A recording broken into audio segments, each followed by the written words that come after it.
Here goes. Hold on, I gotta find my script. Did AI write it? Yeah. Today, we're diving into how AI tools like ChatGPT are quietly reshaping modern relationships, sometimes helping men communicate better, but other times driving emotional distance and even divorce. Today on the Manspace. Rock!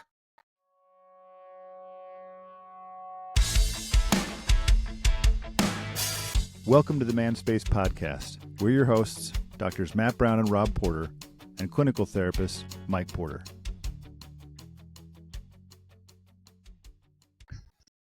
Welcome, Spacemen. That intro was brought to you by AI and Dr. Matt Brown. I just love that name, dude. Grok. Why would Why would you ever ask Grok for any advice? Sounds like, hey, I got this idiot friend named Grok. He's got real good stuff to say. He's got some real good advice. Sounds like Grok's high all the time. Let's see what Grok has to say about this. Oh, what, dude? What's up? I can tell you about why the government's going through what it's going through. Check this out. Could probably even get that voice. Hey, buddy. They all need to smoke more weed. Well, it's like we don't have anywhere. I think we just wandered too much before the show. I got a story about a dad fail. Yes. Wait, is this about this morning?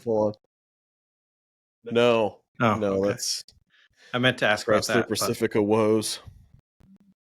No, we just got back from a trip and we flew. Dude, it was the longest flight ever. Never flying Southwest to Washington again. We got delayed. I don't ever want to fly Southwest anywhere. Yeah, same. I fly Southwest everywhere because it flies direct out of Kansas City. Yeah, see, that was my problem. Like, I should have taken Alaska or United or something, but we had credits with Southwest, so we took that, but we got stuck in Phoenix for, I don't know, like 3 more hours than we were supposed to be.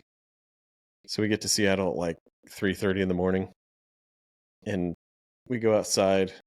My youngest had been up like over 24 hours at that point, you know, and so we go outside to see we were just going to stay in a hotel. I was like looking where we could catch the shuttle. It was like one of those Skybridge things. So we come back in, but when she comes back in, she's like full blown panic attack mode. I was like, what's up? And she's like, I don't know. I'm just feeling really, you know, like she said she's feeling really shaky and nauseous, and we're walking and I'm like, it's okay. I mean, you've just been up more than 24 hours. So it's probably just super tired. And, you know, she's like, no, but I feel nauseous. She's like super anxious about puking. I'm like, it's okay. You're not going to puke. She's like, no, but I really feel like I am. I'm like, I don't think you're going to puke. And then she's like, Rah! And I was like, you're probably not going to puke. And then she, boom. I'm like, oh, you're puking.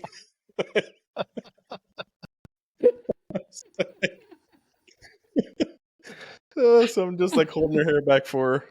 We're kind of like in this little corner. And You're probably not going to puke. My other daughter's also like super afraid of puking. So she's just like, I'm out. And just walks away. And so after she's done, I'm sitting there and I'm like, it's Seattle. Just leave it. Let's go. Gave her a wet wipe and she plopped that right on top of the puke pile and we just walked away. A little hat. Someone will find it. Dude, that kind of stuff, like, it's funny when you say dad fail. I do think it's kind of just a common experience for most dads to feel like, I look back and I think I failed most of the time. And then every once in a while I have these moments where it's like, hey, I'm not doing so bad. And then that vanishes quickly. But even that story, it's like, dude, I would have done the same thing, trying to get my kid out of their head. Dude, you're not going to puke. It's fine. Yeah. And all of a sudden it's like, oh, you are puking. You know that weird, like, barking noise where you're like, yeah, here it comes. Dude, the whole process is like, it's kind of funny. Like I listen to some people, it's like, and then I swallowed it back down. I'm like, how? Yeah. Once I turn a certain corner, it's like, well, I give up. No, dude, I had a time I was telling my daughter after when she was ready to hear another puke story. I was like playing baseball, and my coach and his son, who was on the team, they gave me a ride home, and they were like, "Hey, let's stop and get something to eat." And I was already like, "I think I'm gonna puke. I don't know what's going on." And they're like, "No, man, get some food." I'm like, "Nah, I'm really good." They're like, "No, eat, dude, eat." I'm like, "Okay." Like, eat all this teriyaki. And then I go home. I get in the shower and immediately just, and I was like, the weirdest realization though. I'm like looking at it, and I was like, dude, I could literally scoop this up and serve it back up. Like I didn't digest it at all. It was the weirdest.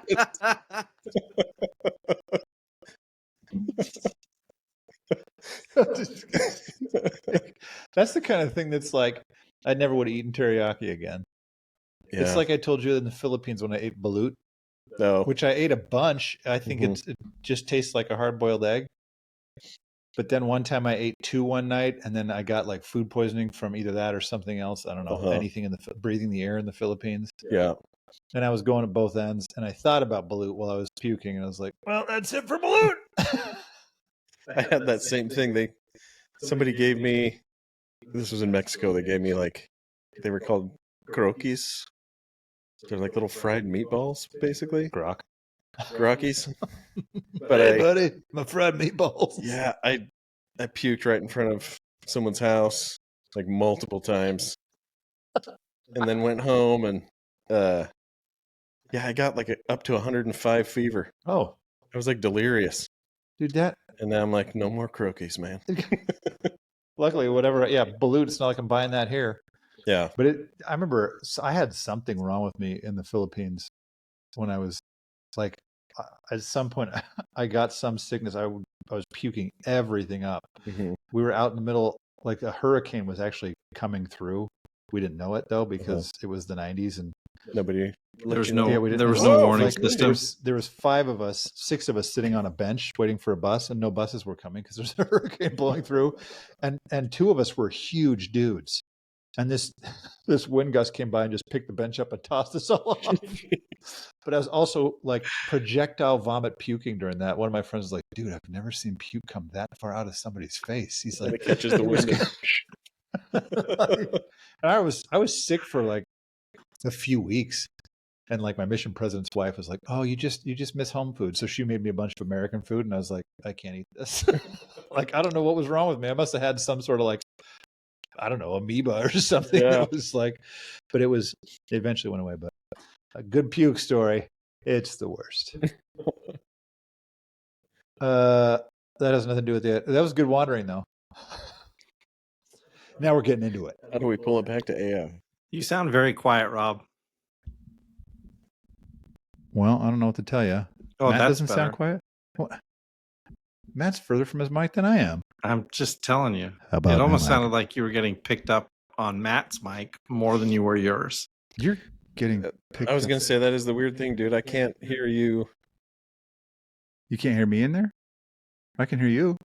Oh, that's Yeah, you can't hear me because it's my computer. I thought you were muted. Oh. Never mind. But you're not. No, but... it's not. It's all fine. Don't worry, listeners. Everything's fine. You can still hear me. They're Episode like, 213, we know what we're doing. 214. Oh. That's what this is today. Wow. Yeah. It's like you don't even count. So, in honor of our 214th episode. This is a milestone. You know what they say. Once you have 214, you're safe. We're going back to AI and relationships because 2 reasons. I don't know what questions I'm going to ask you guys, but I'm going to share these. This has happened. We've mentioned this actually probably, I don't know, like 6 weeks ago, maybe a little longer on this show, actually, that I've worked with multiple people actually. Well, we'll say by multiple, it is multiple. It's 2, where AI has been like a problem. Sorry. By multiple, it is multiple. It's 2.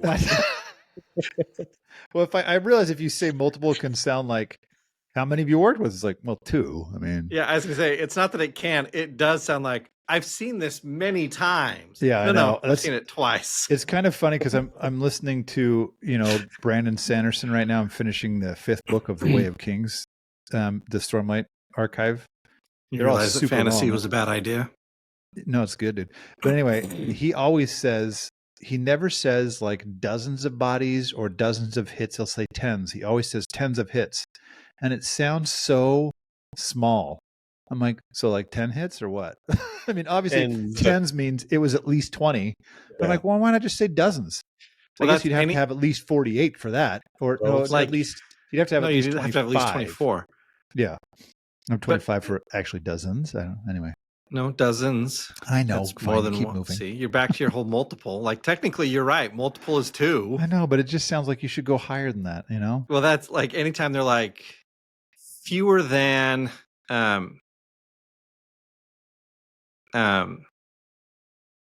like 20, and I'm like, or they'll pick some rant like fewer than 16. I'm like, so 15. So yeah, that's what like when he says tens, it's like so more than 20, but not 24. Like, somewhere in the 21 to 23 range. Yeah. So I've worked with multiples with 22 less than dozens. You can say multiples if it's all of us, because I've seen it too. Okay, fine. So there you go. So we together have worked with multiple clients where AI has been some sort of interference in the relationship.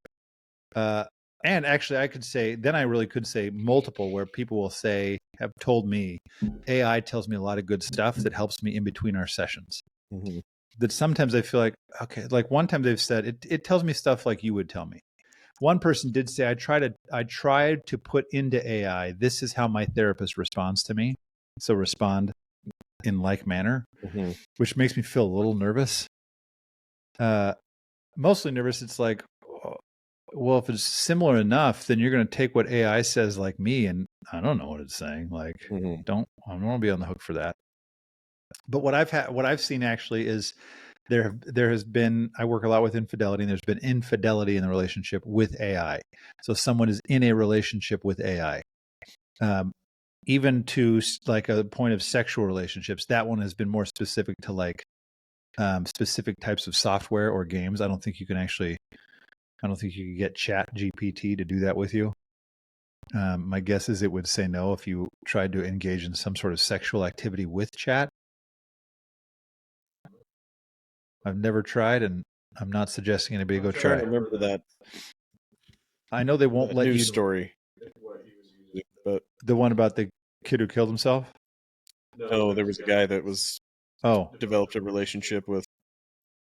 Yeah, I feel like they're always different. It's not just straight like chat. It's like a software that's like romance based. Remember when we first did an episode on this? There were 2 platforms at that point that were like the race to intimacy instead of the race to attention, and it was like the tagline on it was always here. Oh yeah, always supportive, always agree with you,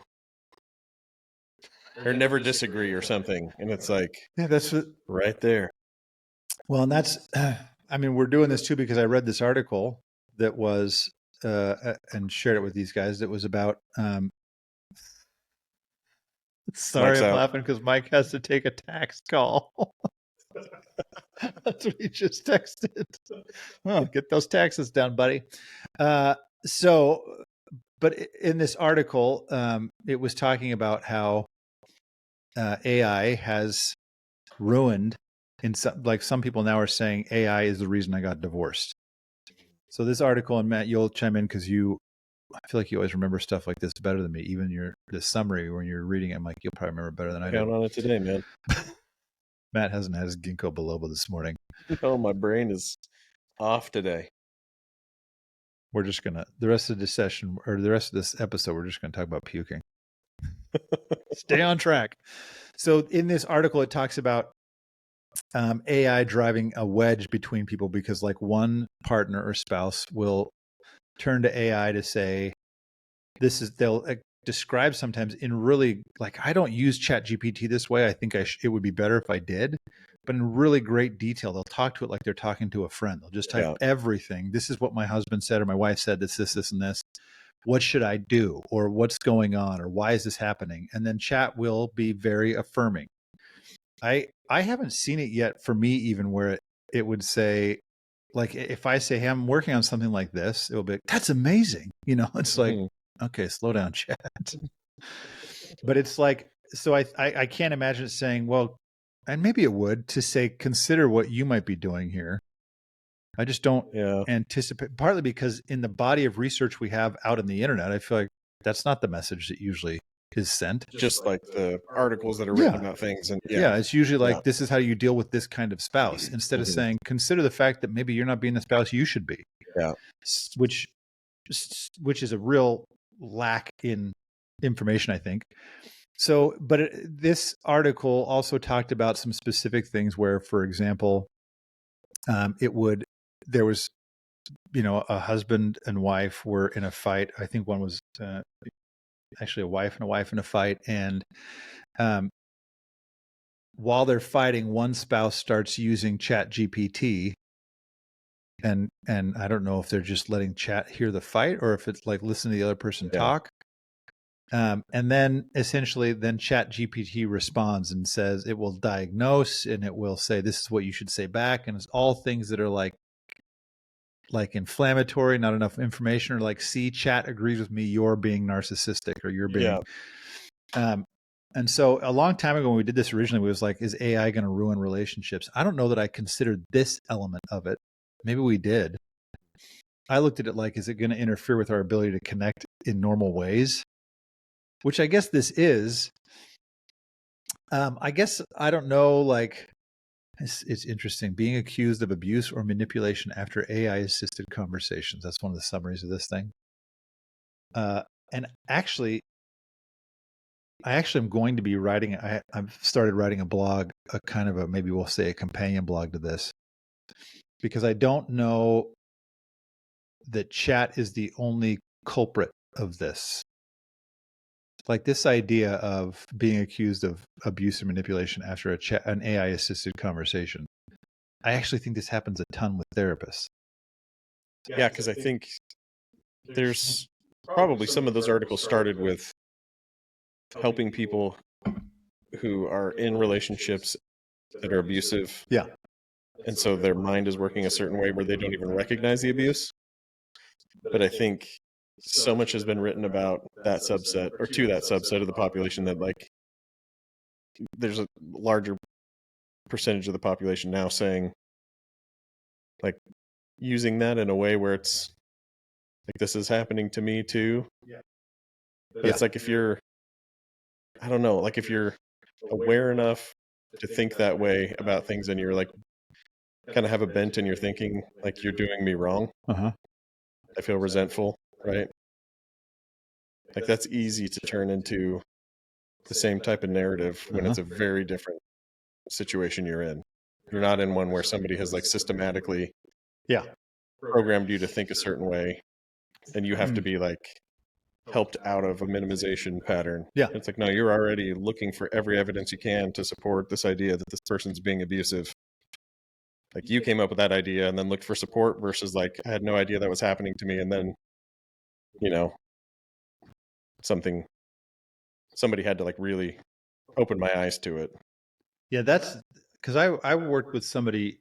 This has happened multiple times actually, where I'm sitting with a couple and one of them says, my therapist confirmed this. Like my individual therapist confirmed that he or she is being abusive. And having never met the person. Right. Never met him. Same thing we've talked about before, where it's like, I talked to somebody else, one of the people that I supervised was telling me about one of her clients where it's like the therapist confirmed that this woman's husband was a narcissist, but never met the husband. And I was going to say, we've both been in my, once he gets done tax with his tax, we'll probably say the same thing. We've been in situations, I'm sure, where it's like you're sitting there. Oh, yeah. And just the way you don't even have to meet the other person. You see the way that person's interacting with you. Right. And you see how like withdrawn and beaten down they are. And it's like, something's going on, tell me a little bit more. And they're not quick to divulge. Right. Versus somebody coming in saying, let me tell you all the horrible things, this person's doing. I think that's a very different scenario. I've had a handful of people, at least. Like I remember one woman where I said, "Hey, look, I never met your husband." It was soon to be her ex-husband, but I was like, I've never met him, but I would ask questions like, what kind of, like if you had ideas for stuff, like if you were like she's like, yeah, once I wanted to open a business. And I was like, how did that go? She's like, I mean, he basically told me like, there's no way I could do that. I'm not smart enough to do that. And I was like, okay. And then I kind of looked around for like, was there evidence of this guy kind of slowly stripping away at her sense of self? And there was tons of stuff that she wasn't, I was kind of like, what is this? Only so that I could say, hey, look, this is, I think what's happened to you is you've lost this kind of identity and this sense of self because it's been stripped away. And he may have been doing, been a part of that process. I try to be very careful not to say your husband is being abusive. Only because I know no matter how much information I get, I'm only getting what you give me. And so like I have said to somebody, this is a way I will often talk about it, is that the things, if I took just the information you described me and made this a pattern over time, that would be abusive behavior. And I will usually specify, I'm not trying to say that your spouse is, because as soon as I do, you will look at them differently. I'm saying this because I need you to be aware of like, hey, how do we help you feel like you can speak up for yourself? How do we make sure that you're safe? How do we make sure that these things are happening? But that's different than saying because what you're talking about when you mention this, you use that word narrative. It's like these people that I've worked with, there's a lot of situations where they are crafting a narrative and looking for the evidence that my narrative is correct. I think often because it means I'm not the problem. Yeah. Like I've had people say like, that's my therapist said that's abusive. Or actually they've said, my therapist said he is abusive. And I said, that behavior is unacceptable. That behavior could even be classified as abuse, like if, depending on how we quantify this, but that does not mean your spouse is abusive. Because if you're here trying to work together on this, you can't get him to have empathy for the fact that he's abusive. You can say, hey, that's scary to me, and we can work on that. But it's very different than saying, we figured it out, you married an abuser or you married this. But the problem with ChatGPT is it will only ever give you what you give to it. Yeah. That was a good sense. Mike, how are those taxes? Crappy. No, it's actually fine. He like I didn't read it tell out. him. I was like, Mike's got a tax problem. No, I was afraid. I meant to warn you guys beforehand because I thought he's probably going to want to call me, and like at this point, I feel like he's doing me a favor. So I'm like, if he calls, I'm taking the call. I just meant to warn you guys. No, he just like there was a form that I was missing that I need to account for the first half of the year. He's a loyal listener. He'll enjoy this. I know. I'm sure he will. So Dude, Mike, like not trying to, knowing that he's a loyal listener, not trying to like suck up to Jordan. He's like a great guy. He is, and he's a phenomenal accountant, actually. Yeah, I enjoyed just the few times we would hang out when he would come down, when he and Eliza would come down to visit. Yeah, he's fantastic. But as an accountant, he's amazing. Back to this, we kind of just went through and maybe Matt, this is you're saying that maybe we've each seen this. Like I do feel like this is when I say I have a companion blog that I'm kind of working on about this, is because I do get very frustrated at the idea of only validating what people have to say. Yeah. And it's the danger. I think the biggest danger to me for ChatGPT is that, or any AI, is that it seems to really, like, I've worked with stuff and been like, man, there's nothing this thing can't do. Like I'll be like, hey, summarize this thing for me and make up a 6-step thing for me to do this. And for me, admittedly, it's like, cool, I need to tweak the crap out of that because but it's like, but you did a lot of the groundwork I don't want to do. Right. And as soon as it's like it listens so well, like you can type and it's like, it always has a follow-up. At the end, it's like, do you want me to do this for you too? Because I can imagine if it's like, if I type in, hey, my wife is doing this, this, this, and this. Yeah, we'll say, do you want me to craft a response to that? Like, do you want me to give you a response that might be helpful? Or would you like me to maybe suggest some books that how do I deal with this or this? And it's suddenly like, yeah, gosh, thank you. And it could even start off in a place where it's like me feeling like, okay, I'm going to work on this, but then the narrative's already planted for me and for ChatGPT. That is, I'm going to work on how do I live with a narcissist, or how do I live with someone who, and then it just builds and builds and builds. Because if you, the chat will remember that. And it's like, yeah, how's it going with your narcissistic spouse or your abusive? It's like, suddenly I can't work anymore because my foundation, the trajectory is just a little skewed. And now I'm going to go down this path of how do I deal with this problem, which is my spouse.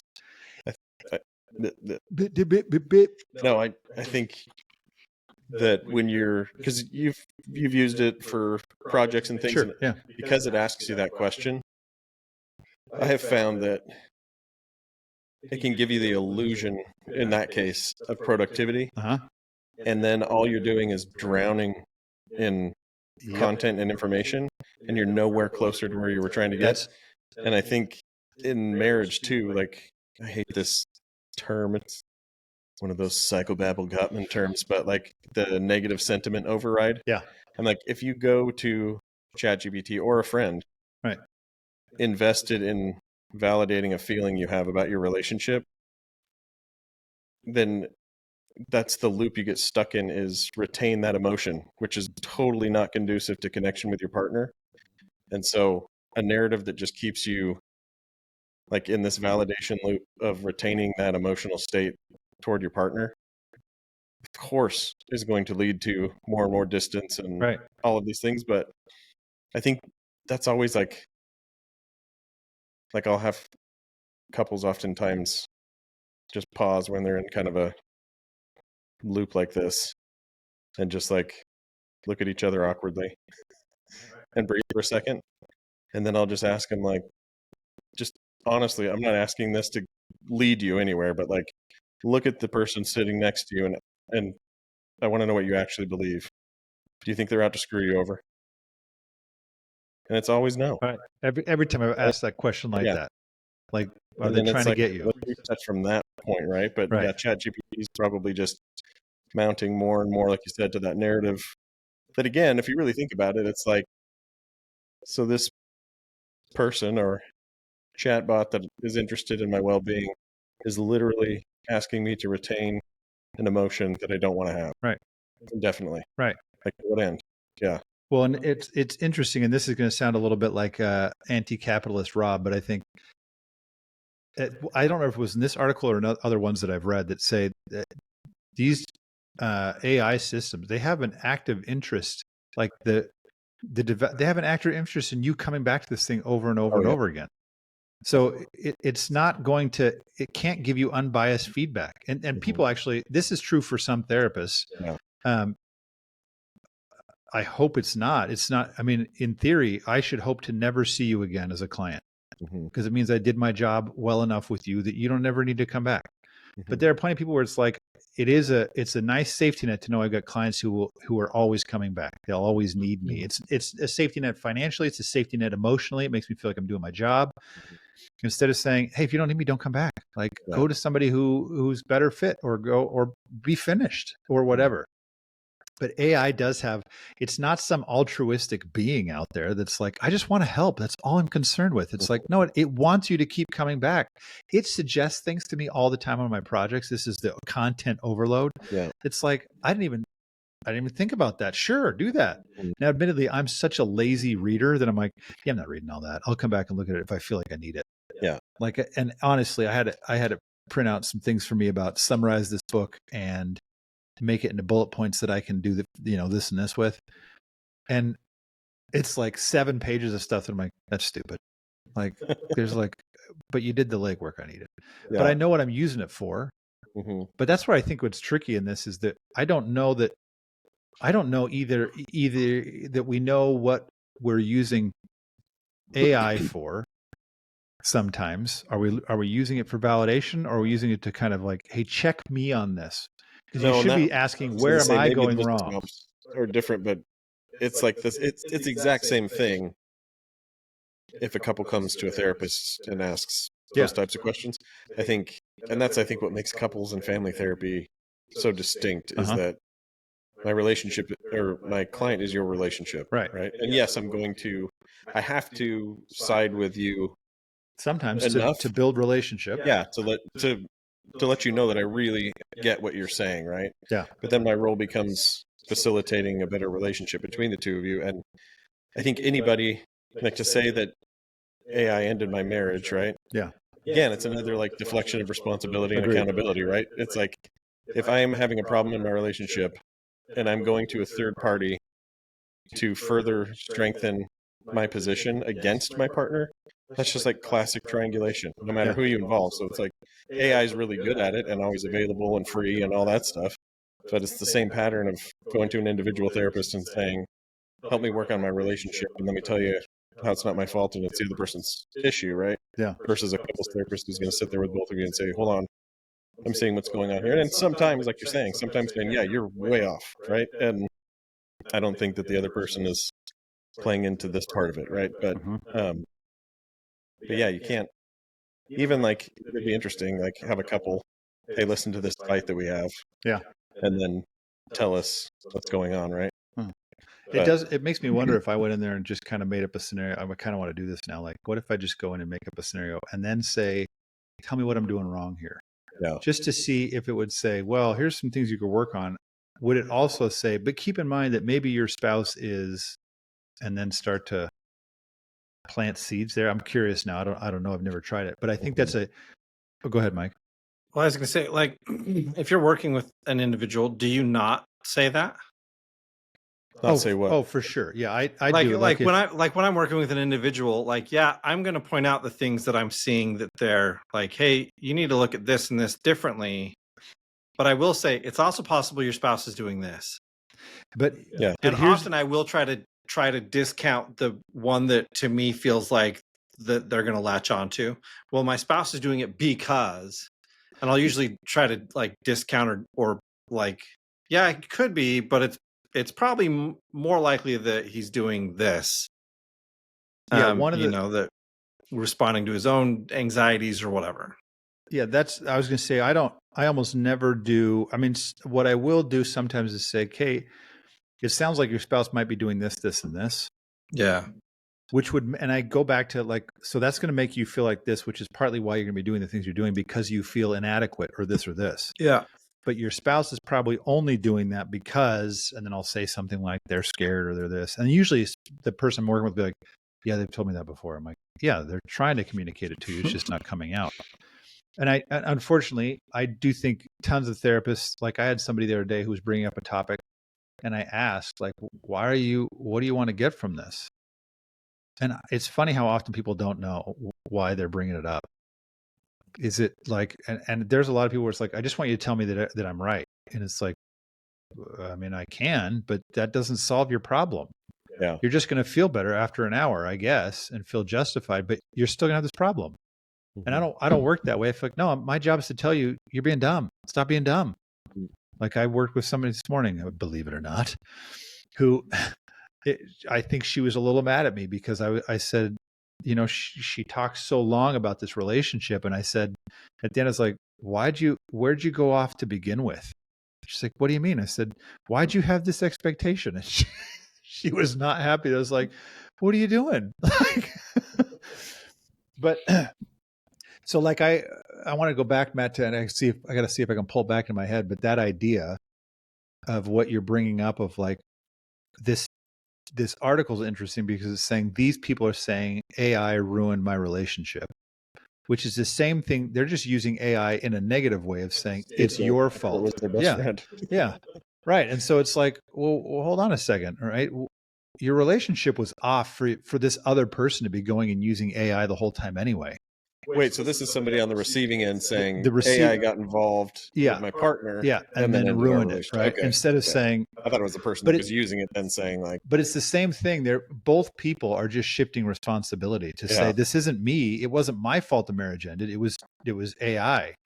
Or it wasn't my fault that my marriage ended. AI told me my husband or wife was this. Yeah. And that's where it feels like, well, yeah, it's just like when people say the top 3 reasons for divorce are money, sex, and in-laws in no particular order. Mm-hmm. It's like, I tell people all the time, like, is that true? I'm like, yes and no. That's what people will write down on a piece of paper, but that's not, I mean, if you talk about money, it's like money has a lot to do with power, freedom. Yeah. There's all sorts of stuff. That's like, that's just the thing they cite. Mm-hmm. So if this person's saying, well, AI ruined my relationship, it's like, I don't know. Were you listening very well? You know, like, was she trying to tell you, or was he trying to tell you something and you were just ignoring it? It's like, well, maybe that ruined your relationship 3 years before AI was invented. You know, like, Right. Well, that's like, this came up. Jane, my daughter Jane, and I were talking the other day, and I don't even remember what the topic was. But at one point I said no, and I said pretty much every couple that ends up in my office, I said at some point they stopped choosing the other person. I choose you, and there's a picture of a Right. train on it. I'm telling you. Who knew the Simpsons had the answers to everything? They do. Little Ralphie. It is Ralphie, right? Yeah. Chief Wiggum's kid. Ralph Wiggum, yeah. But just that idea of like, no, and again, it's with the AI. At some point, they made the decision, instead of going to their spouse, to go to AI. Yeah, same. Yeah. Even if they'd gone to their spouse before, they're like, well, right. Yeah. Right. And so, like, at some point, they stopped choosing the other person. And then, yeah, a lot of bad decisions follow that. Well, I think it's interesting too, as you pointed out. At some point, they do choose. It's not to say they never tried going to their spouse before. Probably they tried a whole bunch, and that's why they went to AI. Yeah, well, it's something you were saying before. Like, to me, these narratives that get creative or get created, they're not. Like, I don't feel like my clients are coming in and trying to deceive me. Right. I don't think they're maliciously leaving out half the story. Or leaving out key details. Just like I don't think, without ever trying to reach out to their spouse, they're like, well, I'm going to choose AI now. No, they tried. They didn't get the results they were looking for. The person talking to me is trying to make sense of these emotions that I feel. And so let me look at what's happened to try to explain the emotions I'm feeling so that I can explain them to Mike. Well, here's what makes sense to me. Well, sure. Are they trying to leave out the fact that they did these things beforehand? No. It just doesn't feel as relevant to them. Yeah. Because it doesn't reflect on their emotion. I think it's interesting the idea of, like, why do we go to the sources we go to? How much we just want validation so much, like, and to feel right in our narrative. Like, even thinking politically, it's why people opt for the political articles or news channels that they watch. It's like, I want to be told that I'm right. It feels really good to be like, okay, because then it feels like I'm not crazy. Yeah. Which is what I spend tons of my time with couples being like, I need you to let them know, like, they're not crazy for feeling this, without saying, you're right, I'm a jerk. It's not that you're a jerk, it's that they feel hurt, and they need to know that that matters. Yeah. And that's what AI is doing for people. It's like, you're right, you're hurt because this guy or this girl's probably this, this, and this. Yeah, and I think that's the problem, right? I think that when we think of validation, it's always like the emotion you're having and the thing that happened that you're saying caused it, or the thought you have about it. All of that is valid. Instead of, like, the experience of having sadness or hurt. Yeah, that is valid. Is hard. Yeah. And I can validate that, right? Yeah, that you do feel that way. Right. Instead of, and I think it's just a reflection of how much we undervalue ourselves in a way. It's like, unless there's a bulletproof reason for this emotion, then it doesn't count. Then I'm crazy for having it. Yeah. And so I need you to tell me I'm not crazy because I'm feeling this way. And wouldn't anybody because of this, right? And we just do a horrible job generally of saying, like, well, maybe the emotion you're having is hard and that matters, period. Right. And like, I can just sit with you with that experience so you can let that feeling go. Yeah. Because you don't want to have it. Right. And then, just, I think when people do validation right, they cut straight to that. Yeah. Like, feeling hurts. This hurts. Right? Yeah. This is painful. And then, like, automatically, almost, the narrative starts to become more flexible. They're much more open to someone's, for you saying, but like, I just got to get this out of my body. Yeah. Right. And then I can be like, oh yeah. But first I need to be treated like whatever's going on in my body matters. Yeah. And then I trust you. Right. And then then I can extend benefit of the doubt and all of that. But if it's, again, that's to my point earlier, right? If it's like, I just have this emotion and I need constant, like a bulletproof narrative that becomes increasingly diagnostic. Right. Then, like, to what end, right? Then you leave the relationship and then all of a sudden you're free of that feeling. Like, you're free of maybe the interactions with that person, but do you have to kind of hold on to that feeling and that narrative long term, leaving and saying that person was so horrible and that's why I left? Or can you say, like, you know what, I left because I needed to, and, you know, come up with an evolving narrative that maybe helps you co-parent better or whatever it is that you have to do beyond divorce. But it's like, I wish we talked more about just, you've said it before, where it's like emotions come and go and they should get our attention, and we should acknowledge that, you know, they're valuable. I mean, they're always valuable. Like, yeah. So let me support you in that, but like beyond that, like your mind will change when you're not trying to like manage that emotion still. Yeah. And again, like when we just engage in like talk about the same problem and same person, it's like, what's happening? Like if we had like a blood pressure monitor or like some other way to read what's going on for you, would you be feeling better or would you be like more and more amped up, right? And trying to, anybody who's like coming to you in that state, spark your natural defenses. Yeah. So of course you're getting defensive responses from your partner, right? I'm not saying that you wouldn't otherwise too, like even when you're like open, but still like those combination of like a really keyed up angry person, you know, and a defensive partner, like doesn't go anywhere. Right.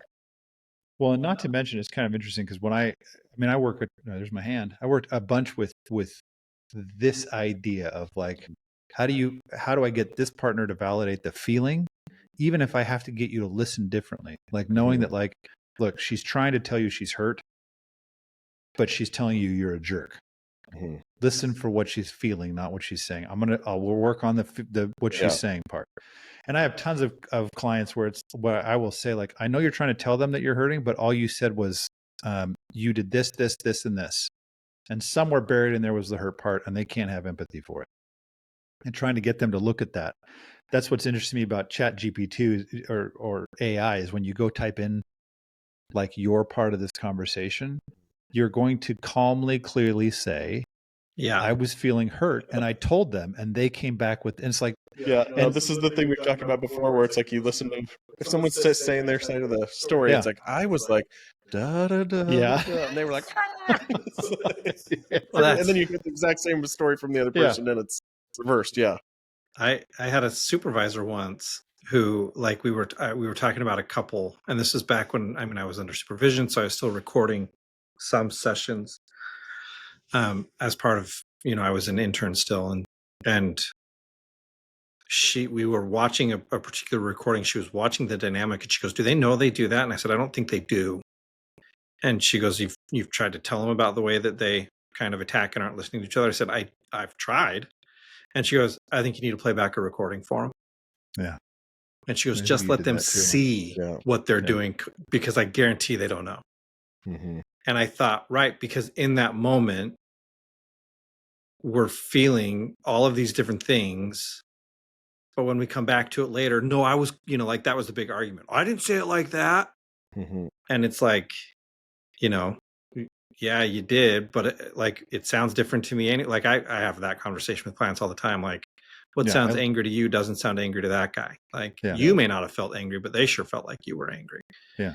And so that gets complicated anyway. But yeah, just that idea of not really recognizing where we're at. And again, going to Chat GPT and saying, well, I said these things. Well, that was the intention of what you said. That was the implication of what you said, but those aren't the words you said. Yeah. Yeah. That's what I find frustrating and this is one of those things where I think, okay, well, if I'm talking to, if someone's listening to this and they think, what I don't want is with this show, for this show to become one more thing that's whispering in your ear, you're right. Your spouse is an idiot. She should probably stop using Chat GPT. It's like, I'm telling you, you should stop using Chat GPT. Don't go, I don't mean like whoever it is, like, and I don't mean to say never use Chat GPT. I think, no, don't you got to You'll be just really learn when careful. you can use it. Yeah, and you don't go in and say, you have to know that you're going to be biased in what you put into the system. So it's going to be biased in what it spits back out to you. You have to go in and say, hey, what am I doing wrong? Where could I do better with this? And the same thing is true for actually going to therapy. I tell every couple when they in the first session, like, I don't care about blame. It's not productive. Yeah. And if you want this to be productive, you have to come in saying, I'm screwing something up. I need to do better. I mean, I hear all the time people saying, I mean, I know I got my stuff I got to work on. Yeah. But and it's like, stop. That is such a waste. Yeah. Well, and that's like, I always want to say, okay, so what is it? What are the things you need to work on? But what's hard is when they're like, well, it's like, right. It's all just throw away. And even then, half the time it's surface stuff where I'm like, and they bumble around. If that were the only thing, you guys wouldn't be in the situation you're in. But and they'll still spin it on their spouse again. Right. And like I'm working with some people and I was talking to, so I'm working with a family and I was talking to half the family and I said, look, you've got to shift off this idea, because they just kept trying to push me to get me to say, like, I mean, it's not right. It's not right. They wanted me to say, yeah, it's not right. And I said instead, like, you've got to stop thinking about it in terms of right and wrong. And I'm like, I don't, like, right and wrong doesn't really do a lot for us in here. And I said, I need you to start thinking in terms of being understood and not. And I said, he's doing what he's doing. You're not understanding something. And the lady says, well, what am I not understanding? I'm like, I don't know. Like, I'm talking to 2 of you right now. I need 4 of you. Like, I don't know what you don't understand, but there's something you don't understand. And that's how I need you to approach it. I need you to approach it as, what's the thing I'm missing here? Not, I'm doing everything right. They're the ones that are wrong. No. What's the thing I'm missing? That's actually one of my takeaway points to this too, is I think about this is one is, what I'm saying earlier, be careful about what when and how you use ChatGPT. I don't think it's the best place to go for marital advice, relationship advice. And I think if you're going to go to see a therapist, make sure that the therapist is challenging you specifically to do something different. But I lost the other one. Dude, this is the thing I was texting you guys about. It's a little off topic. I mean, it's on topic, but different aspect of this. I want to read more about it because the survey is from an AI company, but still, like it says, this is a Forbes article. It says, take the results with a grain of salt, of course, but when Joy AI surveyed 2,000 members of the Gen Z generation, 75% of them said that AI partners can fully replace human companionship. And they said, like, they would marry an AI. But again, these are 2,000 Gen Zers who are using an AI chatbot, like a specific. Yeah, so it's a very biased sample. Yeah, right. But still. Well, and I mean, that is a little alarming. I still feel like we'll see, because there's also the trend in Gen Z, Gen Alpha of like moving away from some of the stuff that like moving away from social media. I hate AI. Yeah, my kids hate. We're always like, dude, just have AI do this part for you. And my kids are like, no, AI sucks. I'm like, okay, cool. Yeah. Keep that mind keep that in your head.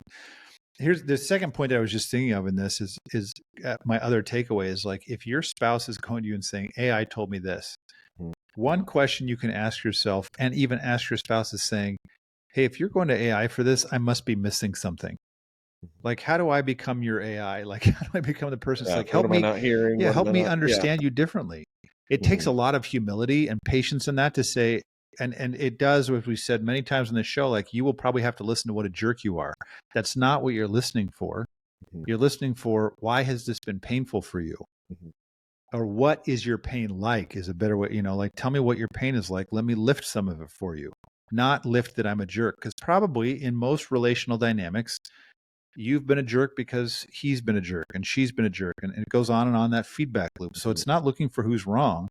So if your spouse is turning to AI for relationship advice, it's like, well, then we're missing something. We got to go talk to somebody. We got to talk to each other. That should be a takeaway from this of like, hold on a second. Mhm. Don't let AI be your guide. Yes. And a caveat to what you just said, because I feel like I'm seeing this more and more. Yeah.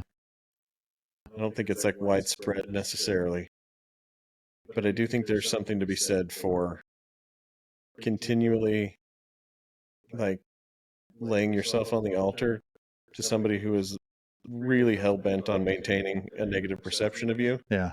That can become abusive. Like you can Yeah. really lose yourself Yeah. You can become in doormatish. that process. Yeah. And I think there's a balance to be like if you're engaging in what you're saying, right? And you're going all in and you're really making yourself vulnerable, and you see that like your partner's anxiety just will not let them release some protective, self-protective view of the relationship and you. I think it's important to like just step back and state that. Yeah. And restate your intention. Like, I genuinely want to connect with you and understand your pain. I can't do it when this is really hard to do when this is conversation. I've tried to come to you this way, and you keep telling me I'm a horrible person. Like, I think you have genuine feelings underneath that. I can't get to them, right? I'd love to hear about them, but like I can't continue to hear that I'm like a horrible person. Yeah. I think that's a really good point. I always feel like my assumption is usually the general base of our listenership is like, I don't know if make sure you've done the first parts of what Matt's talking about first, where it's like, I've showed up as honestly as I can and as open as I can. Yeah. And I'm trying really hard to not get defensive. I'm not coming at you, but this keeps happening. And not being able to state and say, I'm open to this and I'm trying to hear you, but I will not take ownership of your anxiety. You don't have to say it that way, but knowing like, hey, that's a problem I can't actually solve. I can sit with you in it, but I can't fix that for you. So if you're telling me to be better so that you don't feel anxious, I can't do that. Like I've worked with spouses where I had a dude chuck a pillow on the floor and she was suddenly like, oh, I was like, are you panicked? She's like, yeah. I was like, why? She's like, that's violence. Is like, yes, it can fall in that category, but what you're seeing here is a dude who is so frustrated because he's trying so hard to reach you and be open and honest. And he was nailing it. Yeah. And she would not, her anxiety was so high, she would not see it. And so we had to go over and say, I was kind of told him, you got to sit for a minute. We got to work to kind of for her to regulate so she can show up.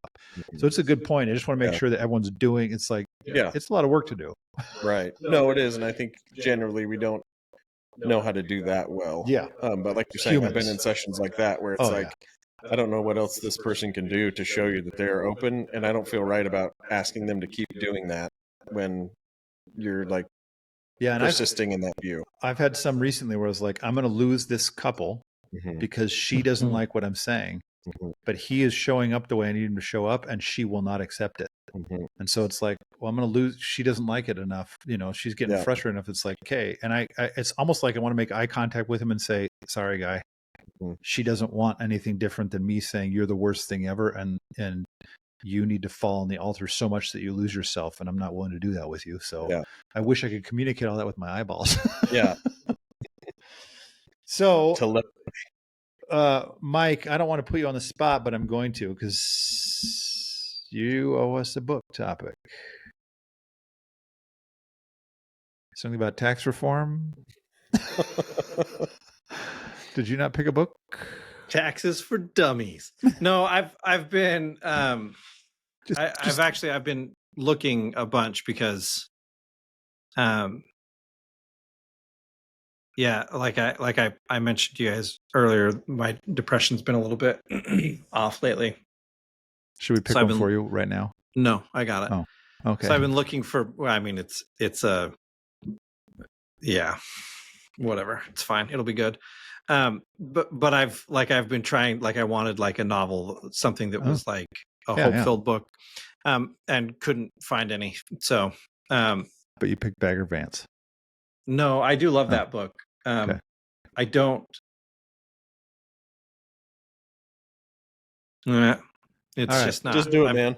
I've got reasons for not doing it. But anyway, so we're just going to read the tipping point. Yes. Nice. Dang it, Malcolm. Gladwell. Yeah. Malcolm Gladwell, the tipping point. Listeners, I like the way that guy thinks. So Me too. He hopefully, as a pro tip, when you read the tipping point, you listen for how Malcolm can help you think differently. That's the whole point. And then in theory, could you apply that same principle to your relationship? We don't even need to do it now. I just covered it. The patron saint will be happy. He's like, you just pre-did it for me before you even did it for me. He's like, now I don't even have to listen to that episode. All right. Well, then, I guess that's it. So Wait. We're waiting. Sorry. This is anticlimactic. Waiting. Sweetheart. How should we end this episode? Give me like a one-liner to close off our episode on AI and relationships. Absolutely. Here's a simple one-liner to wrap it up. And remember, folks, no matter how smart our tech gets, the real magic in any relationship is the human heart behind it. Thanks for tuning in. Come back next time and catch us on the Manspace. I am a robot. That was deep.